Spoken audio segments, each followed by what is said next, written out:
Bismillahirrahmanirrahim. Assalamualaikum warahmatullahi taala wabarakatuh. Hai semua, apa khabar anda yang sedang menonton kami di Sembang LZS? Pastinya rancangan ini dibawakan khas kepada anda semua oleh Lembaga Zakat Selangor. Dan kita harapkan yang terbaik, segalanya berjalan dengan lancar untuk anda, dan kita harapkan juga agar anda dapat meneruskan hari ini dengan perkara yang positif, yang baik-baik sahaja. Kerana apa yang kita nak kongsikan bersama ini adalah mungkin untuk meningkatkan ilmu kita berkaitan dengan mata wang ataupun aset digital yang kadang-kadang kita lagi keliru, kita lagi kurang faham, kurang cakna dengan pemahaman yang sebenar, menjadikan kita meletakkan hukum yang sembarangan terhadap sesuatu perkara itu, bukan? Jadi apa yang sebenarnya yang Anim cuba untuk sampaikan ni? Hari ini kita akan berbincang tentang cryptocurrency ataupun mata wang kripto ini, adakah ianya aset ataupun mata wang? Kat situ pun dah ada satu persoalan yang mungkin kadang-kadang kita sendiri ragu-ragu sama ada pelaburan yang kita lakukan ini, adakah ianya patut syariah ataupun apakah hukum sebenar segala yang kita sedang lakukan ini. Pelbagai pendapat yang disuarakan, pelbagai hujah yang didapat di media sosial dan sebagainya, bagaimana harus kita meletakkan kebenaran di situ. Jadi segalanya akan kita bincangkan bersama dengan panel hebat kita, wakil dari Lembaga Zakat Selangor. Tapi sebelum tu, teruskan bersama dengan kami di Sembang LZS.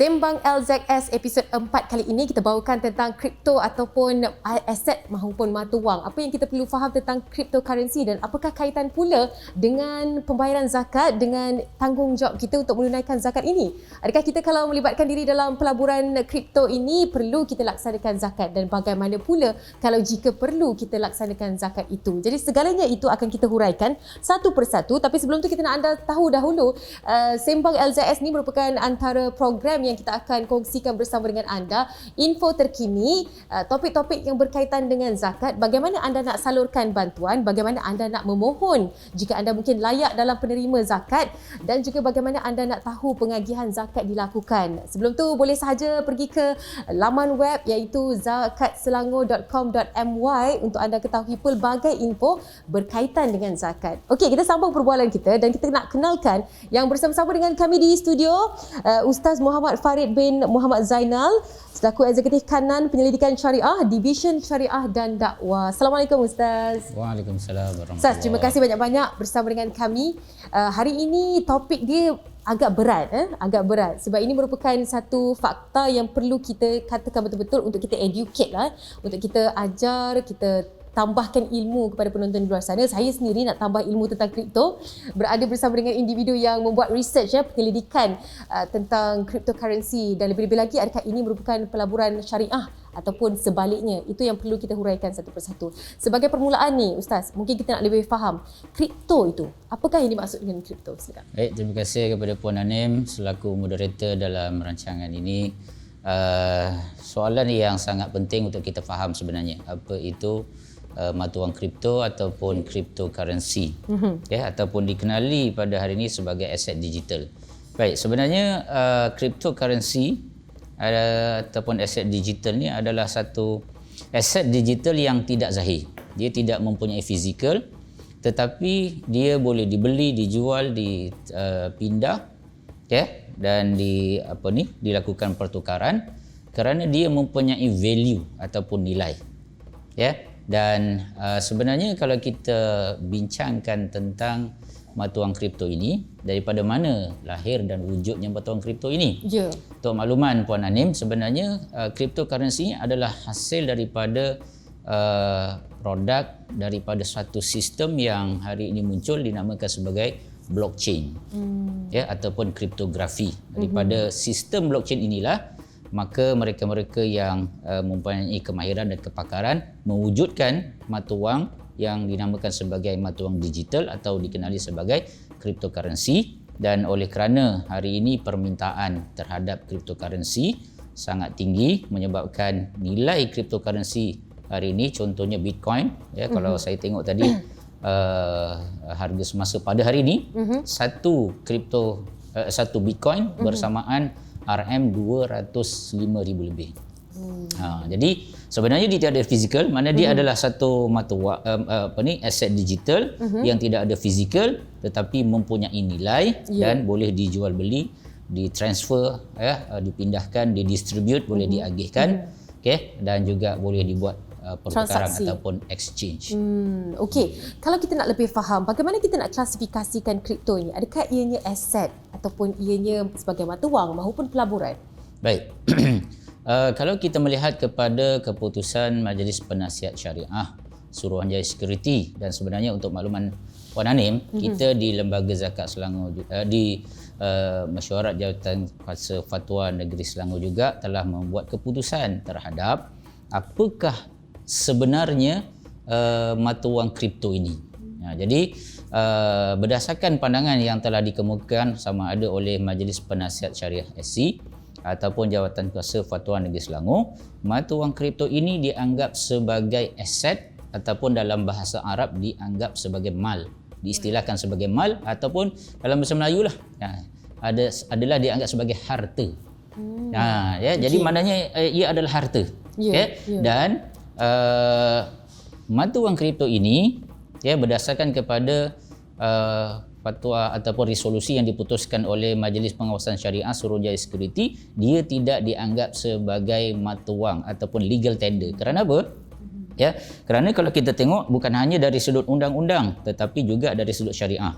Mata wang ni dia bukan sesenang dan sesuka hati sesiapa ataupun mana-mana pihak dia boleh nak mengeluarkan, mencetak mata wang. Sebab kalaulah kita memberikan kuasa kepada sesiapa ataupun mana-mana pihak untuk mengeluarkan mata wang yang dianggap sebagai mata wang rasmi, maka dia akan menyebabkan mata wang sesebuah negara itu akan berada dalam keadaan yang tidak stabil, ataupun akan berlaku orang cetak mata wang palsu dan sebagainya. Jadi berdasarkan kepada undang-undang dan juga dari sudut pandangan syariah, mata wang ni nak dikeluarkan, nak dicetak dan ditentukan nilainya, itu adalah di bawah kuasa as-sultah ataupun pemerintah.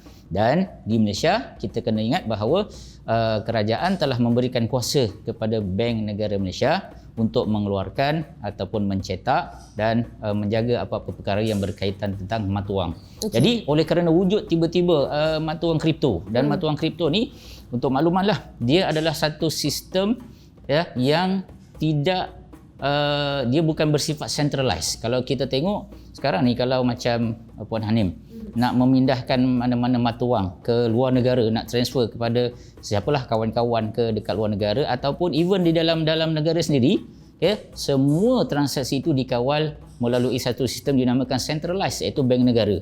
Walaupun melalui bank-bank yang lain tetapi dikawal oleh bank negara. Jadi kripto diwujudkan untuk menafikan ataupun mengelakkan sebarang pihak, terutamanya pemerintah, untuk mengawal. Jadi transaksi itu boleh dilakukan tanpa campur tangan ataupun kawalan daripada pihak berkuasa. Okey, itu yang menyebabkan mungkin pelbagai pertikaian yang wujud dan pelbagai pendapat terpaksa dilayan, terutama sekali di media sosial. Apabila mereka mengatakan dah masuk pelaburan kripto ini, pastinya ada yang komen negatif, komen positif, melibatkan bagaimana isu ini perlu dipertikaikan. Sama ada ianya halal ataupun haram, itu satu. Jenis-jenis kripto juga pelbagai kabarnya yang perlu dikongsikan bersama, yang mungkin dalam kalangan kita tak tahu pun ada wujudnya jenis-jenis kripto ini. Untuk makluman Puan Hanim lah, sekarang ni kalau kita tengok di dalam pasaran, sebenarnya ada lebih daripada 16,000 jenis mata wang kripto di pasaran. Tu dia 16,000. Baik, cumanya 16,000 ni sebenarnya bukan semua boleh dilaburkan, sebab sebahagian daripada mata wang kripto juga ada pihak-pihak tertentu yang cuba mengambil peluang untuk mewujudkan scam. Sebagaimana baru-baru ni satu pihak yang mengeluarkan mata wang kripto, dia namakan mata wang tersebut sebagai Squid Game. Squid Game ni diambil daripada satu filem daripada Korea. Boleh ditonton di Netflix. Kalau tengok dia punya viewer lebih kurang 111 juta. Ui, Ustaz follow dia punya statistik. Saya tak follow tapi saya bila statistik dia follow.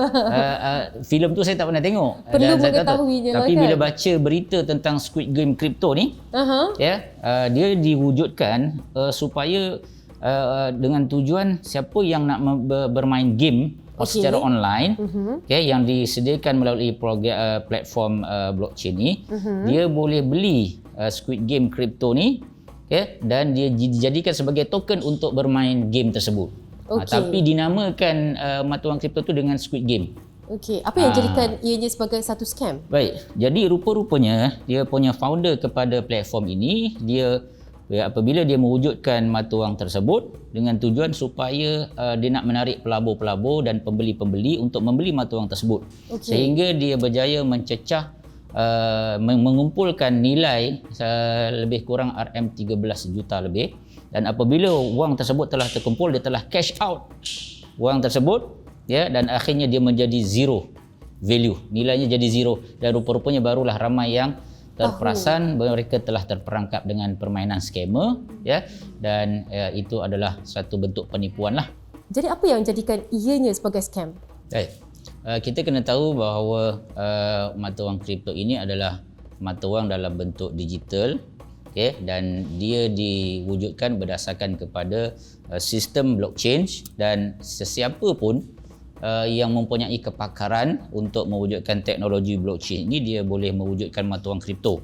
Dan sebagaimana yang kita tahu bahawa sistem blockchain ni ataupun yang digunakan untuk membangunkan mata wang kripto, dia adalah sistem decentralized ataupun sistem yang tidak dikawal oleh pihak pemerintah, dan dia mempunyai networking, dan setiap transaksi ataupun pertukaran mata wang tersebut, dia memerlukan approval dan kerjasama daripada semua network yang ada di dalam network tersebut. Baik. Jadi oleh kerana ia adalah satu sistem yang tidak dikawal oleh pemerintah, maka terbuka luas di sana kepada sesiapa sahaja yang ingin mengambil kesempatan untuk mewujudkan scam dan sebagainya, untuk mereka melakukan penipuan.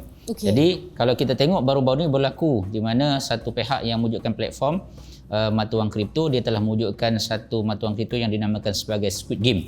Di mana Squid Game ini digunakan untuk menarik pelabur-pelabur membeli mata wang tersebut, dan kalau ikut fungsi Squid Game ni adalah supaya mereka dapat membeli token dalam bentuk mata wang kripto tersebut dan boleh digunakan untuk bermain game secara online. Namun apabila pemilik Squid Game ini dia telah mendapat dana sebanyak lebih kurang RM13.8 juta, dia telah cash out dana tersebut, dan akhirnya menyebabkan Squid Game kripto ini telah menjadi zero USD, dan rupa-rupanya barulah waktu itu pembeli-pembeli dan pelabur-pelabur merasakan mereka telah tertipu. Jadi ini antara bentuk scam yang berlaku lah. Okey, bila wujudnya keadaan yang Ustaz kongsikan bersama dengan kami, wujud pula persoalan, adakah ini menyebabkan kita ada lagi pertanyaan selamat ataupun tidak jika kita ingin ceburkan diri dalam bidang pelaburan cryptocurrency ini? Baik. Kalau kita ingin bercerita tentang security ataupun secure atau tidak mata wang kripto ini, sebenarnya lah pada pandangan saya sebagai seorang yang mengkaji tentang mata wang kripto dan sistem blockchain, sebenarnya tahap security ataupun keselamatan mata wang kripto ini dia adalah lebih selamat berbanding kalau kita memiliki wang dalam bentuk digital yang ada seperti perbankan online ataupun dalam bentuk e-wallet dan sebagainya. Kerana kalau kita tengok, kita bandingkan di antara dua teknologi yang digunakan, di mana kalau kita tengok macam perbankan online ataupun e-wallet dan sebagainya yang ada sekarang ni, dia menggunakan sistem centralized, di mana ada satu pangkalan data yang akan menyimpan segala data dan rekod-rekod transaksi, perpindahan dan sebagainya, dikawal. Dan kalaulah pangkalan data ini digodam, kena hack dan sebagainya, maka dia akan menyebabkan bukan hanya seorang tetapi ribuan orang-orang yang memiliki akaun di dalam sistem tersebut akan berlaku kehilangan dan sebagainya. Dan semuanya dikawal oleh pangkalan data yang dimiliki oleh institusi kewangan tersebut. Tapi kalau kita cerita tentang blockchain, bagaimana yang saya dah jelaskan tadi, blockchain ini adalah satu sistem yang orang kata hari ini sebagai internet kedua, di mana sistem itu diwujudkan networking, dan setiap individu yang ada di dalam network tersebut, kalau contoh saya nak melakukan transaksi pemindahan wang kepada satu pihak, dia bukan hanya saya dengan individu tersebut, dan bukan dikawal oleh mana-mana pangkalan data yang dimiliki oleh yang bersifat centralized, tetapi dia berbentuk decentralized. Transaksi itu perlukan approval daripada semua pihak yang ada di dalam community networking tersebut. Jadi sehingga kan ada pihak yang mengatakan bahawa sistem blockchain ini yang mengawal mata wang kripto amat mustahil untuk digodam ataupun diceroboh ataupun diduplikat ataupun dipalsukan oleh mana-mana pihak. Jadi sebenarnya blockchain ini sangat rendah risiko untuk dipalsukan, digodam dan diselewengkan. Ya, berbekalkan ilmu yang kita perlu ada lah kan dalam bagaimana pelaburan kripto ini, dan pastinya bukan itu sahaja, dalam kalangan kita perlulah mengetahui segala risiko, segala isu-isu keselamatan berkaitan dengan apa sahaja pelaburan, bukan sahaja kripto, saya kira Ustaz kan. Cuma satu perkara ni yang saya ingin nyatakan lagi, berdasarkan kepada keputusan Mesyuarat Jantasa Fatwa Negeri Selangor, di antara salah satu perkara yang diletakkan syarat-syarat untuk seseorang itu melabur dalam mata wang kripto, salah satu syarat yang diletakkan, hendaklah seseorang itu mengetahui dan memiliki ilmu berkaitan pelaburan mata wang kripto. Sebab apa? Pengalaman saya lah, sahabat-sahabat yang mereka ni cuba nak melabur ataupun berdagang di dalam mata wang kripto, mereka tak tahu apa sebenarnya mata wang kripto, dan mereka tak tahu di mana platform dan apa kaedah untuk mereka melabur di dalam mata wang kripto. Jadi apa yang saya temui, ada sebahagian sahabat dia kata, saya dah melabur Ustaz dalam mata wang kripto. So, saya tanya macam mana, awak ada akaun ke? Tak. So macam mana awak melabur? Saya kata saya guna ejen.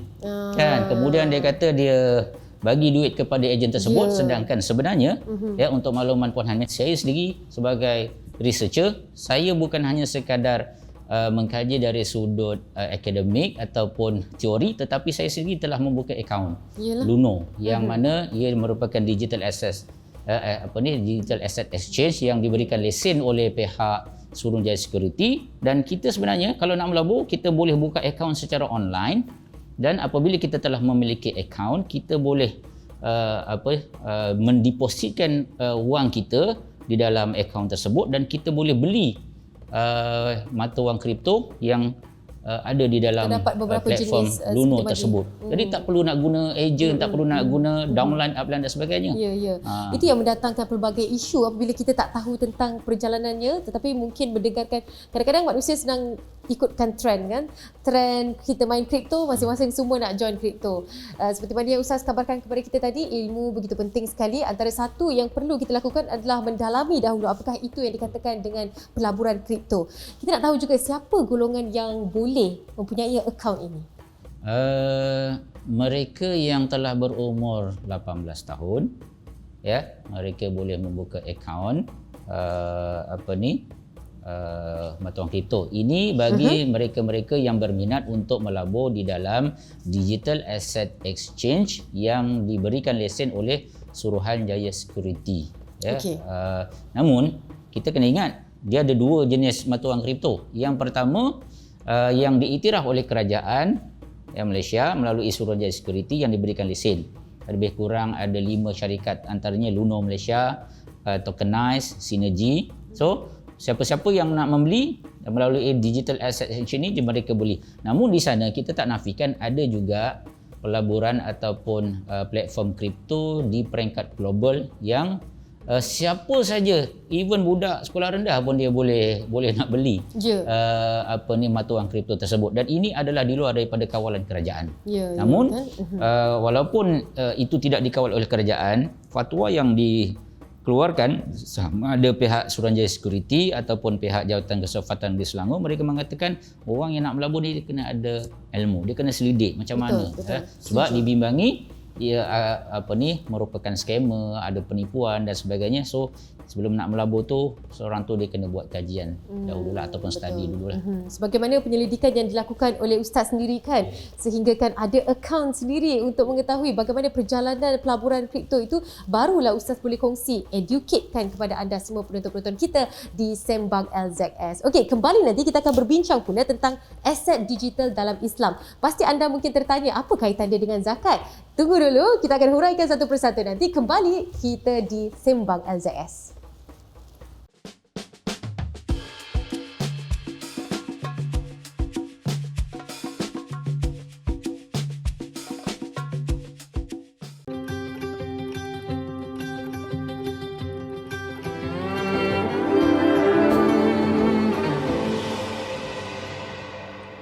Bismillahirrahmanirrahim. Assalamualaikum warahmatullahi wabarakatuh. Alhamdulillah wassalatu wassalamu ala Rasulillah wa ala alihi wasahbihi wa baraka wa walah. Saya Piyu Amin hari ini bersama-sama dengan anda untuk menjawab persoalan netizen yang sampai kepada saya. Soalannya adalah, adakah seseorang yang telah membayar zakat pendapatan masih wajib untuk membayar zakat wang simpanannya walaupun wang simpanan tersebut datang dari pendapatan yang sama?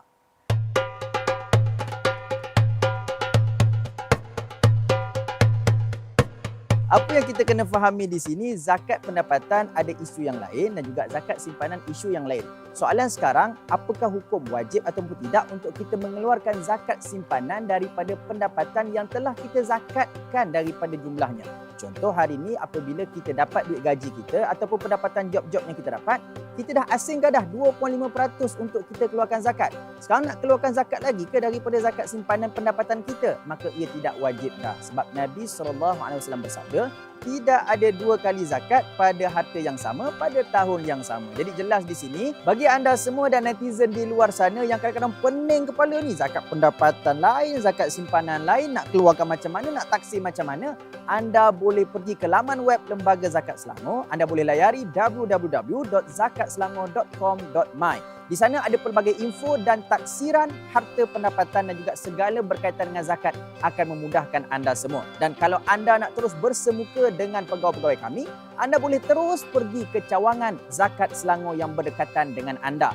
Dalam masa yang sama, apa yang perlu kita ingatkan bahawa zaman ini zaman moden, zaman teknologi, semuanya cashless, semuanya di hujung jari. Anda boleh bayar zakat anda melalui online, anda boleh taksir zakat anda melalui online. Hanya nak tak nak sahaja itu terpulang jawapannya kepada kita. Jadi jom sama-sama kita laksanakan zakat ini agar harta kita terus diberkati oleh Allah Subhanahu wa taala.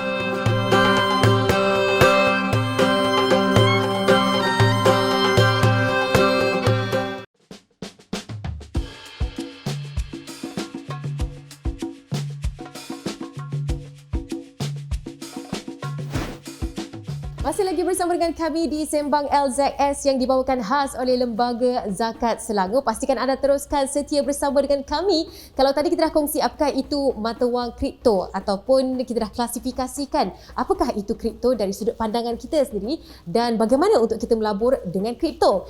Bersama dengan Ustaz Muhammad Farid, sekali lagi kita nak bercerita tentang aset digital dalam Islam.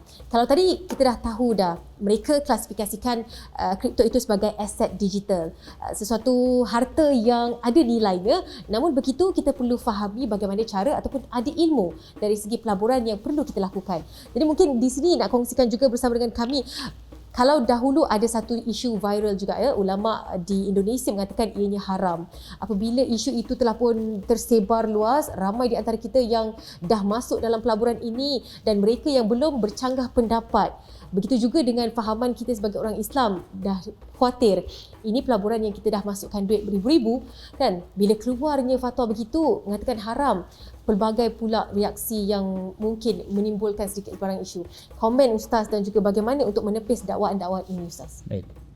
Sebenarnya kalau kita melihat kepada perbezaan pandangan ulama dan badan-badan syariah yang berautoriti, perbezaan pendapat ini telah berlaku sebelum Majlis Ulama Indonesia mengeluarkan fatwa pengharaman mata wang kripto lagi. Ya, sebenarnya ulama belum bersepakat. Ada yang mengatakan bahawa perdagangan dan pelaburan mata wang kripto ini adalah haram. Ada juga pihak yang mengatakan bahawa ianya adalah harus tetapi bersyarat. Ya, dan ada juga yang mengeluarkan pandangan bahawa pelaburan dan pemilikan mata wang kripto ini adalah diharuskan, ya. Namun baru-baru ini keluar sebagaimana yang Puan Hanim sebut, Majlis Ulama Indonesia telah memfatwakan bahawa bermuamalah dengan mata wang kripto ini adalah diharamkan.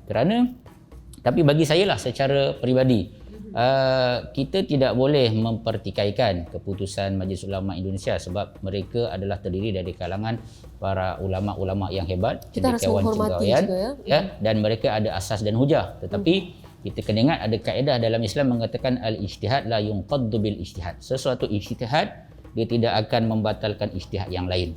Maknanya walaupun Majlis Ulama Indonesia telah mengeluarkan fatwa terhadap pengharaman mata wang kripto, ya, namun itu adalah mungkin keperluan dan juga pandangan untuk masyarakat di Indonesia, ya. Tapi oleh kerana kita juga di Malaysia mempunyai badan-badan syariah seperti Majlis Penasihat Syariah Suruhanjaya Security, dan kita di Negeri Selangor kita juga ada Jawatan Kuasa Fatwa Negeri Selangor. Maka seseorang itu terikat dengan badan fatwa yang berada di dalam tempat mereka sendiri. Jadi kalau rakyat Selangor yang telah melabur ataupun memiliki mata wang kripto, kan, mereka boleh merujuk kepada fatwa yang telah dikeluarkan oleh pihak Mesyuarat Jawatan Kuasa Fatwa Negeri Selangor yang mengatakan bahawa mata wang kripto ini adalah dianggap sebagai mal dan dia dianggap harus untuk dimiliki ataupun bermuamalah dengannya selagi mana tidak ada unsur-unsur yang boleh menyebabkan ianya diharamkan.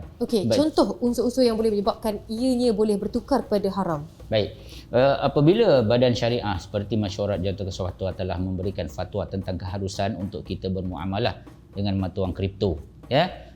Selagi mana kita tidak menggunakan mata wang kripto itu kepada perkara-perkara yang diharamkan. Contohnya ada juga mata wang kripto ini yang boleh digunakan untuk perkara-perkara yang melibatkan keganasan, ya.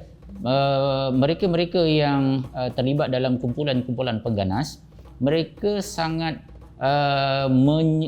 suka apabila wujudnya mata wang kripto ini, apabila ia adalah satu platform untuk memindahkan aset-aset mereka, ya, ataupun kekayaan yang mereka miliki tanpa campur tangan daripada pihak berkuasa. Sudah tentu ini adalah satu perkara yang dianggap baik bagi mereka, ya, sebab begitu juga bagi mereka-mereka yang ingin melakukan jenayah, money laundry dan sebagainya, pengubahan wang haram, mereka boleh pindahkan aset mereka yang didapati daripada sumber yang tidak halal itu, ya, untuk ditukar dalam bentuk mata wang kripto. Begitu juga bagi pihak-pihak sepertinya yang menggunakan mata wang kripto ini untuk membuat jual beli dadah. Ya, gitu juga kalau kita sendirilah bukan dadah, contohnya kita beli barang-barang yang haram dan sebagainya di ataupun black digunakan market, pasaran gelap, perjudian dan sebagainya, maka saat itu keharusan yang diberikan oleh badan-badan syariah ini, ya, telah dilanggar dan menyebabkan transaksi tersebut boleh jatuh kepada hukum haram. Baik, kita bercakap tentang pelaburan patuh syariah dan mata wang yang kali ini kita nak kongsikan merupakan aset digital kripto sendiri. Bagaimana kita nak katakan kripto ini patuh syariah? Baik.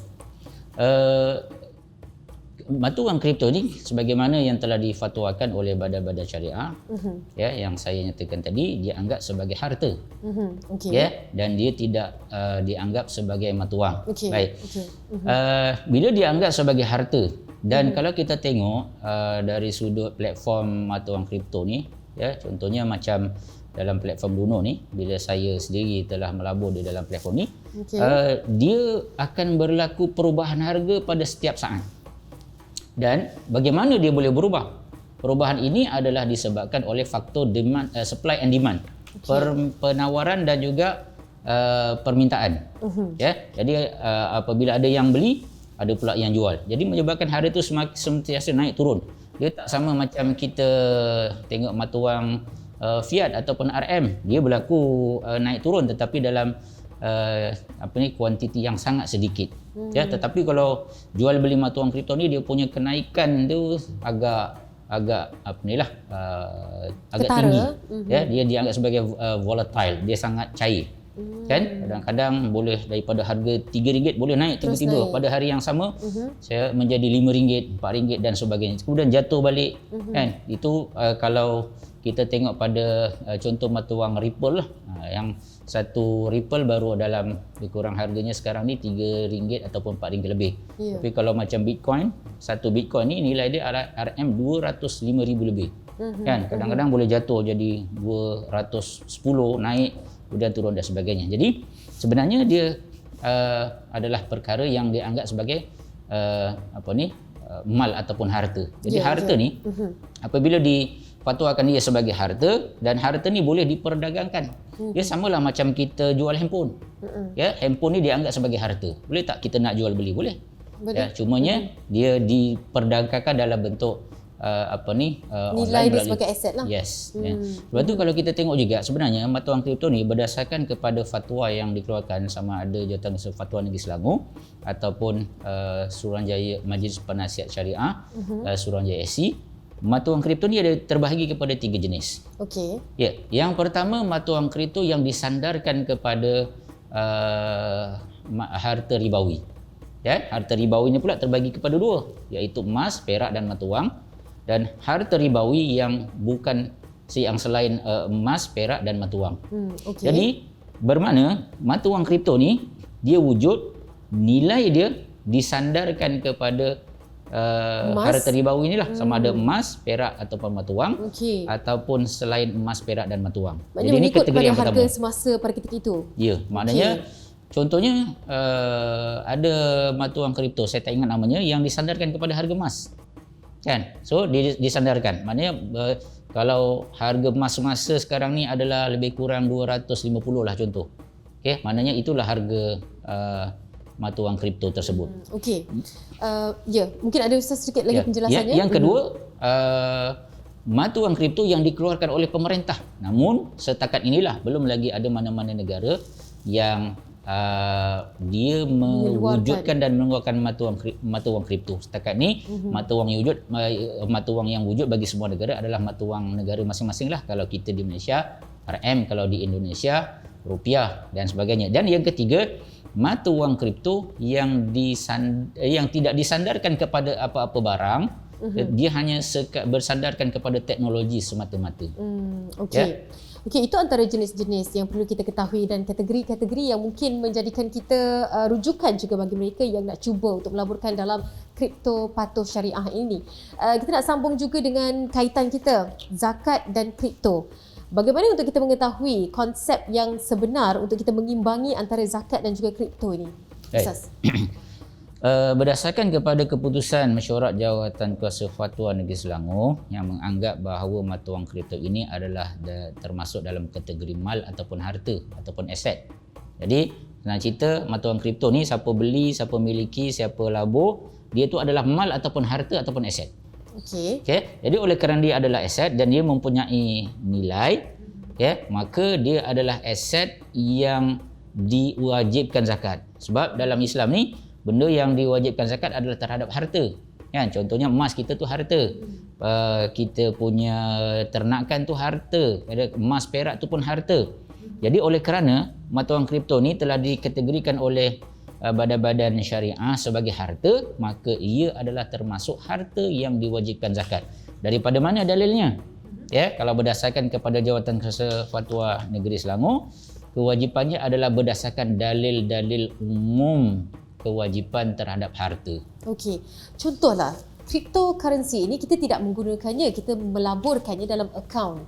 Dan bagaimana ianya dituntut untuk kita mengeluarkan zakat sedangkan duit itu tidak disentuh contohnya? Terima kasih. Ini soalan yang bagus Puan Hanim ya. Macam mana bila kita dah miliki mata wang kripto, kita nak zakatkan? Itu pun satu persoalan kan dari sudut teknikal.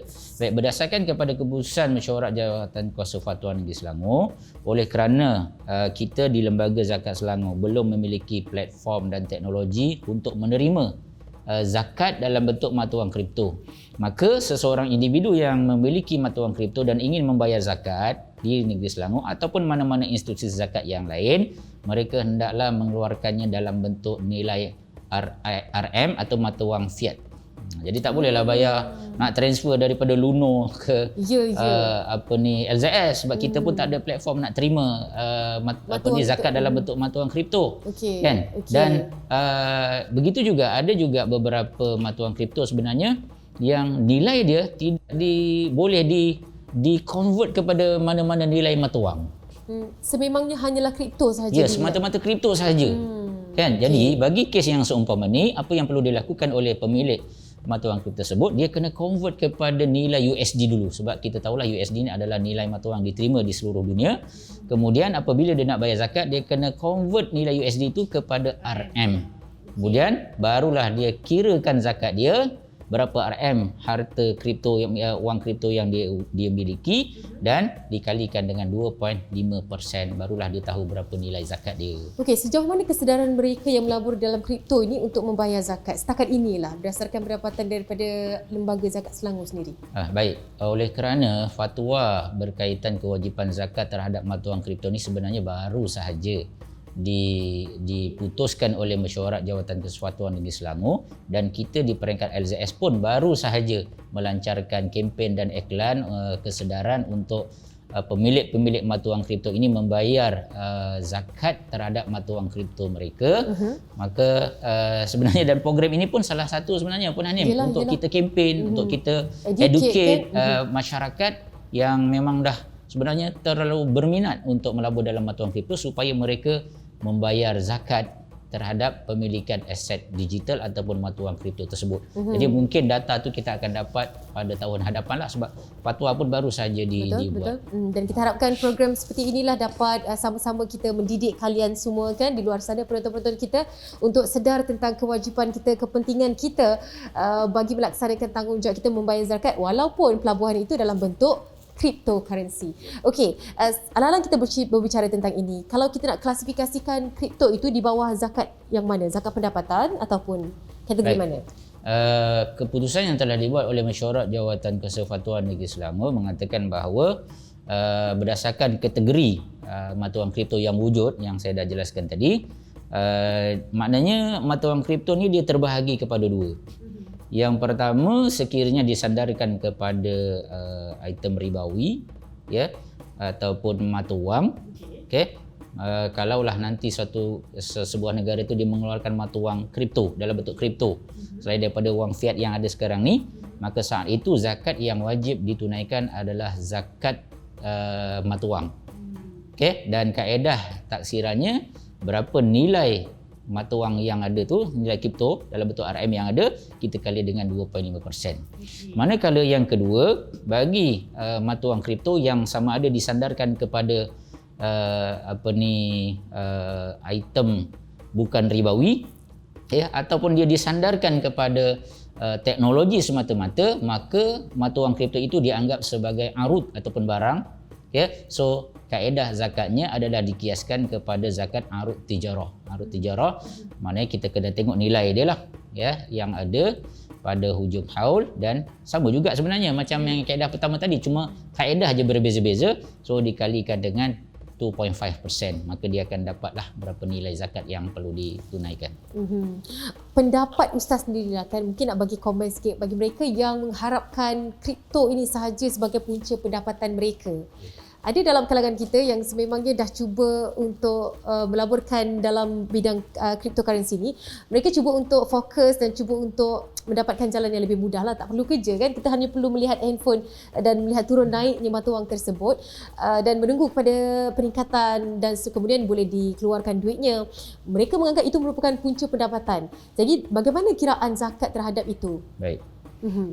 Terima kasih kepada Puan Hanim yang tanya. Saya sebenarnya baru-baru ni melakukan live FB bersama seorang influencer iaitu Mr. Kadok. Kalau Puan Hanim kenal lah, dia ni Sarawakian. Okay? Dia ni asalnya adalah seorang influencer dan dia selalu membuat program-program YouTube, dan dia juga seorang YouTuber. Dan daripada program tersebut dia mendapat income, sebab orang kalau jadi YouTuber ni kan, bila orang subscribe dan sebagainya, dia akan dapat income daripada view terhadap YouTube tersebut. Tapi baru ni bila saya buat live dengan dia, kemudian kami selepas selesai tu kami sembang-sembang lah kat luar sambil makan. Dia kata, saya sekarang Ustaz dah tak jadi YouTuber. Saya tanya kenapa? Sebab dia kata sekarang ni saya dah main kripto. Dan rupanya dia menggunakan satu program secara online, dan itu dia kenal sebagai robot kripto. Robot kripto ni maknanya dia ni dah tak payah nak tengok satu persatu graf turun naik dan sebagainya. Robot itulah yang akan berfungsi untuk beli dan jual. Dan satu hari dia kata dia boleh beli dan jual lebih daripada 30 transaksi. Dan dia punya income, untuk makluman Puan Hanim ya, satu hari dia boleh dapat lebih kurang dalam 8,000 ataupun 12,000 USD. Masya Allah. Masya Allah. Itu memang dia betul-betul fokus terhadap kripto sahaja. Ya, dia dah tak jadi YouTuber dah. Berhenti dah jadi YouTuber. Lagi banyak ni kalau dah sehari 8,000 Ustaz. Ya. Saya pun berhenti jadi host. Ha. Malangnya So- tak tahu ya main kripto. So, apa yang Puan Hanim sebut tu memang realiti berlaku. Dan ada pun saya dah jumpa dah pun. Jadi bagi mereka yang nak berada dalam situasi itu, ingatlah itu adalah harta yang dianugerahkan oleh Allah SWT dan kita wajib untuk melaksanakan tuntutan zakat. Sebab itu adalah harta dan kekayaan. Ya, sebab zakat ni sebenarnya Hanim adalah suatu kewajipan yang Allah fardukan kepada orang kaya. Jadi kalau kita ni dah kaya, tuan-tuan, kan? Allah dah bagi kita ni kaya, kita banyak duit. Jadi kena tunjuk dan bukti bahawa kita kaya. Dan macam mana kita nak buktikan bahawa kita kaya? Nak buktikan kita kaya ni, Puan Hanim ya, kita kena bayar zakat lah. Betul. Kan? Inilah masanya untuk kita bagi pula ya, Ustaz. Tapi kalau kita ni dah kaya, duit banyak tapi tak nak bayar zakat, sebenarnya kita orang yang miskin. Sebab apa? Orang miskin ataupun fakir ni orang yang bergantung. Dia ada duit tapi dia mengharap sangat pada duit dia. Tapi orang kaya dia tak kisah, dia nak tabur duit ke, nak bayar zakat, nak sedekah, dia tak bergantung kepada harta. Jadi buktikan kekayaan itu dengan kita membayar zakat. Masya-Allah, itu dia kan. Alang-alang itu anda boleh sahaja pergi ke zakatselangor.com.my. Sekarang ini anda boleh dapatkan informasi terkini berkaitan dengan pembayaran zakat, agihan zakat dan banyak lagi sebenarnya. Pergi sahaja ke zakatselangor.com.my. Terima kasih banyak-banyak Ustaz berkongsi dengan kita setakat ini. Nanti kembali kita akan berkongsi pula tentang pengiraan zakat ke atas kripto. Ustaz akan tunjukkan tutorialnya bagaimana cara pengiraan zakat anda ke atas currency kripto ini. Okey, kita nak rehat seketika, kembali selepas ini di Sembang LZS.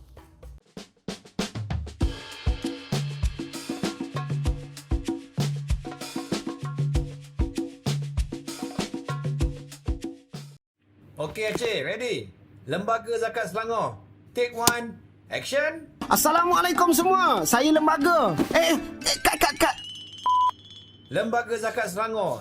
Take two, action. Assalamualaikum semua. Saya Aceh, mewakili Lembaga Zakat Selangor. Ingin mengajak anda berzakat. Sebab ini iklan zakat. Dah zakat belum? Zakat ni bukan zakat fitrah je tau. Ada zakat pendapatan, harta, emas dan banyak lagi. Zakat ni lah pembawa berkat kepada setiap harta dan usaha kita. Dengan zakat ni jugalah kita boleh membantu sesama kita. Bayangkan kesusahan yang dihadapi golongan asnaf pada waktu pandemik ini. Setiap sen sangat bermakna buat mereka. Sedikit bagi anda, segalanya buat mereka. So, jom semua kita berzakat bersama di Zakat Selangor. Sekarang ni mudah je. Bayar online, tak pun download app Zakat Selangor. And cut. Steady Aceh. Bagus. Ketahui lebih lanjut di media sosial Zakat Selangor dan laman web kami. Anda hanya satu klik lagi untuk ke arah kebaikan.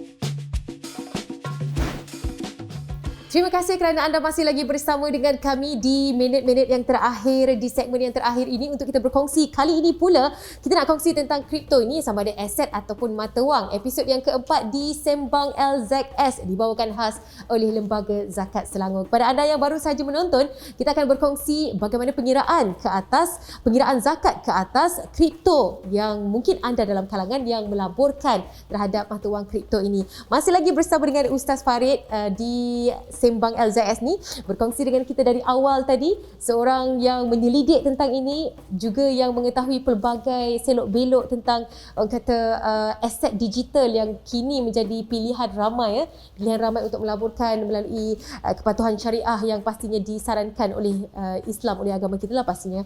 Kita nak bersambung dengan kripto, adakah aset ataupun mata wang. Kali ini pengiraan zakat ke atas kripto. Mungkin sebelum itu Ustaz nak kongsikan juga pendapat Ustaz tentang sambutan yang begitu meluas sekarang ni.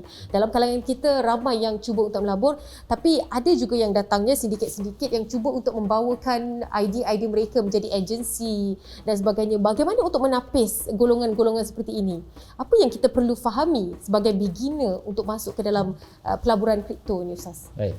Sebab itu sebagaimana yang telah saya sebutkan pada awal tadi, di antara keputusan yang telah diputuskan oleh Mesyuarat Jawatan Kuasa Fatwa Negeri Selangor, bagi seseorang yang ingin melabur di dalam pelaburan mata wang kripto, mereka hendaklah mempunyai ilmu dan pengetahuan serta mendapatkan info berkaitan pelaburan mata wang kripto. Ini bagi mengelakkan daripada mereka ni tertipu ataupun terperangkap dengan pihak-pihak yang ingin mengambil peluang untuk melakukan scam, penipuan dan sebagainya. Contoh ilmu yang mungkin disarankanlah oleh pihak ustaz untuk kita dalami terlebih dahulu sebelum kita melabur dalam kripto ni. Baik. Sebenarnya di sana ada platform-platform untuk kita pelajari bagaimana untuk kita melabur di dalam mata wang kripto. Jadi sebelum kita nak melabur kan dan nak memiliki, kita boleh membuat study kita sama ada di internet. Dan semalam sebenarnya saya dihubungi oleh suatu pihak. Dia kata mereka adalah satu kumpulan dinamakan sebagai sekolah kripto. Sekolah kripto. Okey. Dan dia menghubungi saya untuk mereka mengadakan live streaming juga untuk saya menyampaikan info dan juga talk berkaitan mata wang kripto. Apa itu mata wang kripto? Bagaimana untuk melabur dan bagaimana adakah dia adalah harta yang perlu dizakatkan. Jadi saya dah buat appointment dan kemungkinan pada penghujung bulan Disember ni akan bersiaran. Jadi bila saya dihubungi, saya terkejut. Rupa-rupanya ada kumpulan yang sebegitu. Dia kata mereka ni adalah kumpulan yang buat free education berkaitan mata wang kripto dan apa-apa jenis pelaburan lah. Jadi bagi mereka yang ingin melabur, mereka boleh dapatkan servis seperti akses dan melayari laman web tersebut sekolah kripto dan mendapatkan info apa itu kripto, bagaimana nak melabur, yang sebenarnya kita boleh manage sendiri akaun kita. Ya, kan macam tadi sempat juga kita bertukar pendapat. Ustaz sempat tunjukkan kepada saya yang sangat-sangat naif, tidak tahu apakah itu tentang kripto dan sebagainya. Ustaz kongsikan sebenarnya boleh mempunyai akaun sendiri dan bagaimana turun naiknya dapat kita saksikan setiap saat Ustaz. Ya, betul. Setiap saat pergerakan mata wang 24 hours sebenarnya pelaburan kripto 24 ni. 24 hours. Lagi-lagi yang ada yang terbaru teknologinya, robot boleh lakukan transaksi sehingga 30 transaksi yang boleh dilakukan. Ada minat sedikit tapi keupayaan itu perlu disusuli dengan ilmu seperti mana yang kita kabarkan tadi. Untuk makluman Hanim lah, saya sebenarnya bermula untuk pelaburan kripto ni sekadar modal 400 je. Sekarang macam mana Ustaz? Boleh kongsi ke? Boleh kongsi figure ke? Okey, pernah rugi tak? Dia sebenarnya dia gini, kalau macam pelaburan ni selagi kita kalau kita dah buy contohnya, kemudian dia jatuh menyebabkan nilai beli kita tu akan berkurang, tapi selagi kita tak sell walaupun nilai jatuh kan, selagi tu duit kita selamat, tak jadi apa. Jangan kita jual waktu nilai jatuh. Maknanya nanti nampak ruginya di paper sajalah, on paper saja, di aplikasi itu je lah. Dan oleh kerana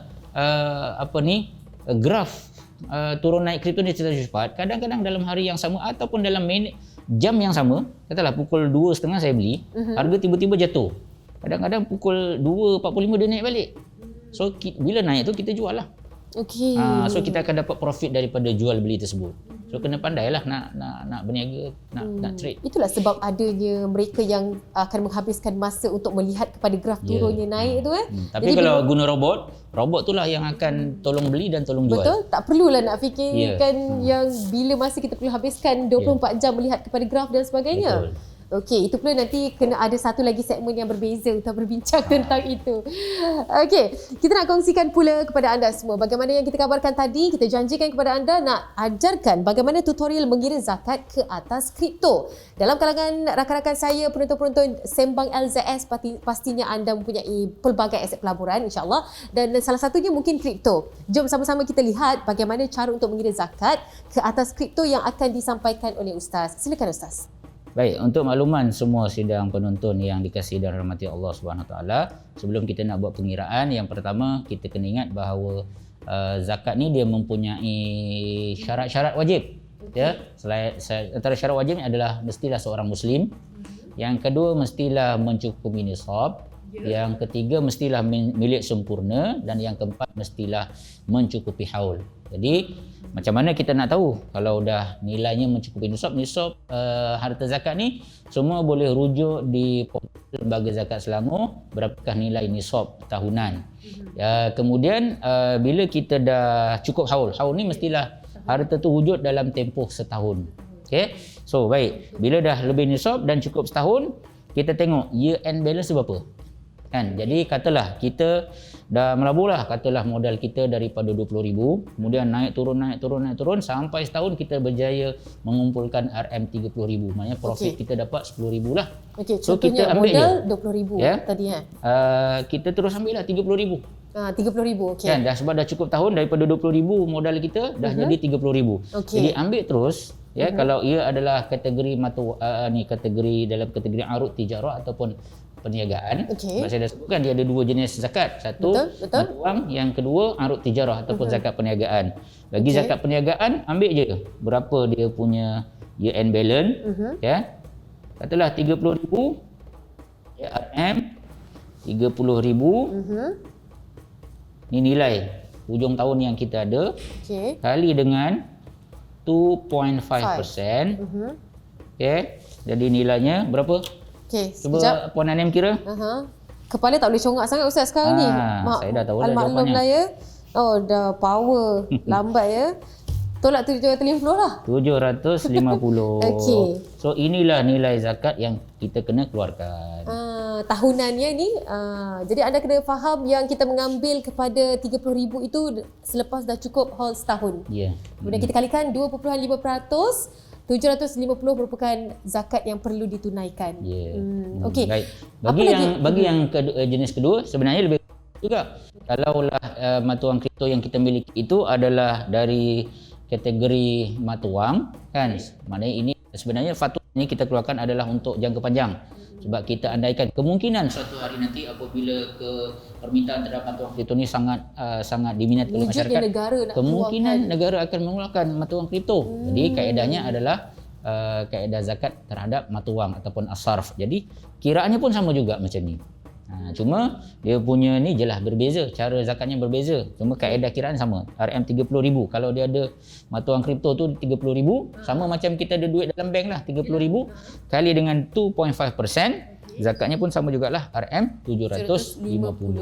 Samalah ya. Sama Lebih je. kurang sahaja. Apa yang kita perlu fahami adalah amount yang perlu kita zakatkan itu, amount yang perlu kita kalikan dengan 2.5% itu. Ini adalah berkaitan dengan, contohlah kalau dalam setahun tu Ustaz lagi banyak rugi daripada yang untung. Bagaimana aset itu perlu dikategorikan jumlah akhir haulnya? Ini sebab tak pandai nak menjaga ni.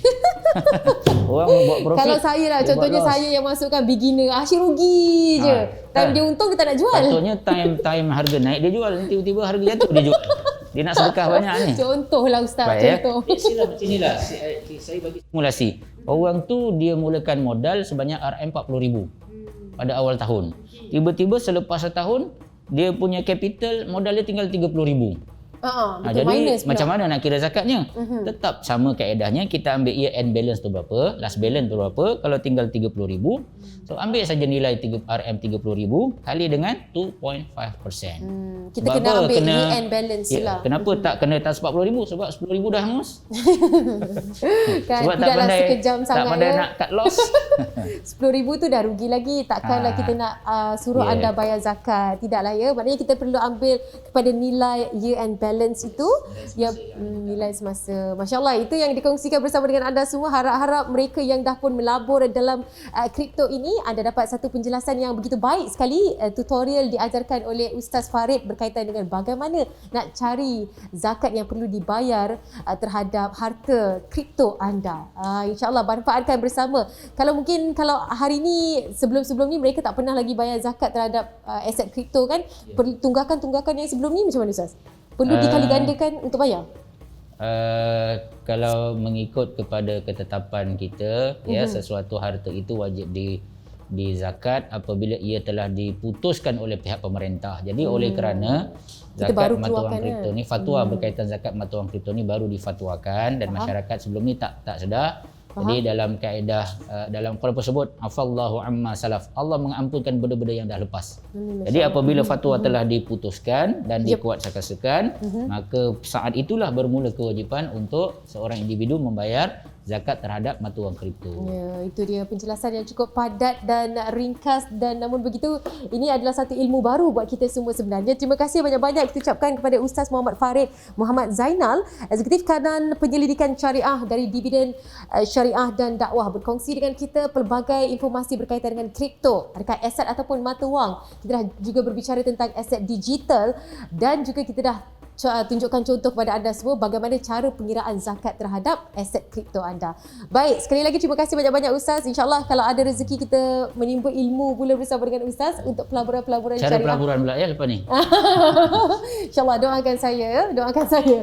Okey, kepada anda semua terima kasih banyak-banyak kerana setia bersama dengan kami untuk episod kali ini, dan teruskan menyokong Lembaga Zakat Selangor untuk perkongsian-perkongsian yang seterusnya. Jangan lupa untuk pergi ke zakatselangor.com.my untuk anda dapatkan pelbagai info terkini, cara untuk bayar zakat, cara untuk anda tahu saluran-saluran zakat, dan juga cara untuk anda tahu bagaimana pengagihan zakat ini diberikan kepada mereka yang memerlukan. InsyaAllah, sehingga kita berjumpa lagi bila-bila masa sahaja, jaga diri baik-baik dan Assalamualaikum.